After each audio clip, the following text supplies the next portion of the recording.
We're getting ready for our own heat here. It's not going to be as bad as across the south and west. You've been hearing that story for weeks, but this is going to be the peak heat that we've had so far this summer. The heat really peaking the next 3 days. Today was just, I call it an appetizer or a preview. The humidity wasn't that bad. Next 3 days, that's going to make it feel anywhere like 95 to 100 degrees. We also have a couple of severe weather threats Thursday and Saturday afternoon and evenings.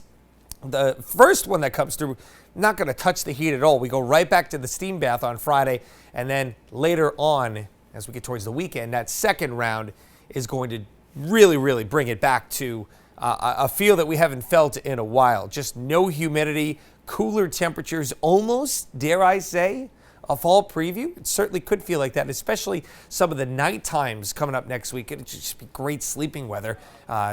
50s and 60s overnight. Here's your future feels like as we go into tomorrow afternoon. Again, just let's throw, for all intents and purposes, the air temperature out the window. We want to know what it's going to feel like on our body these next couple of days.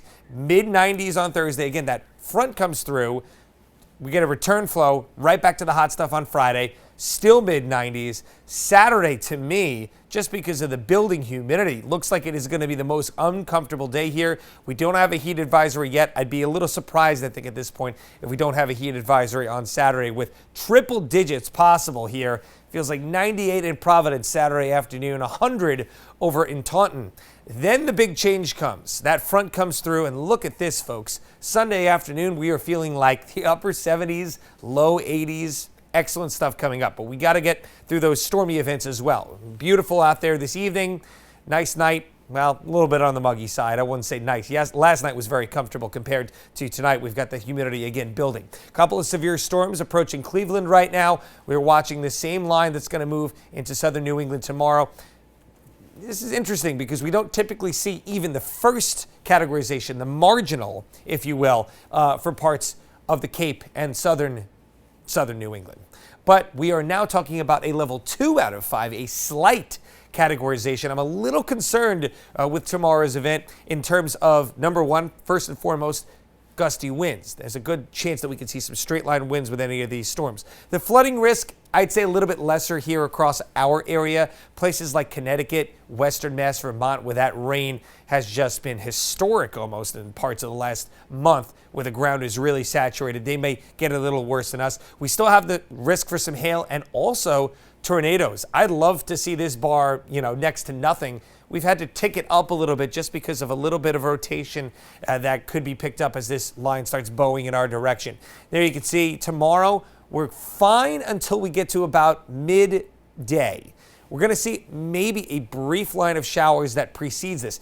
I can actually think back to June where we had a scenario just like this, where we started with sun, had a few showers towards midday, then the sun came back out. We thought, hey, we got it through it with no issues at all. But then the main event came, and that's what it's going to look like tomorrow. Some really strong stuff between 5 and 9 p.m. And then we clear out quickly for Friday. Again, go right back to the heat. We also then have that second storm system. Now this one, big change, big difference in air mass behind this front. So we've got one last hot day on Saturday.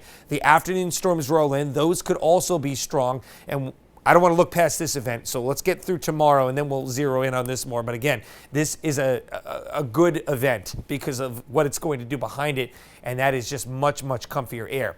Look at this. We go from 90 with it feels like near 100 on Saturday to 80 with fall-like dew points on Sunday. So it is going to be very nice. We, of course, want to get down to the beaches. We want to play it safe these next couple of days. See a lot of red here. That's not good. Obviously, the UV index is going to be high, but we don't like to see the rip current risk high. We don't like to see the wave heights high. So weather-wise, I think we're okay tomorrow. Partly sunny, hot, maybe a late-day storm. Best chance, again, further inland. But look at this. We've got 4 to 6 foot waves and a high surf advisory that has been issued for our ocean beaches all the way out to the Cape, something we need to pay close attention to tomorrow. If you are heading down there, make sure you are swimming where lifeguards are on duty. And if you are not a strong swimmer, you may want to think twice before going further than waist deep. Again, very hot stuff through the end of the work week into the start of the weekend. John, it's a tale of 2 weekends here. We go from the sweltering summer heat to feeling almost like fall by Sunday night.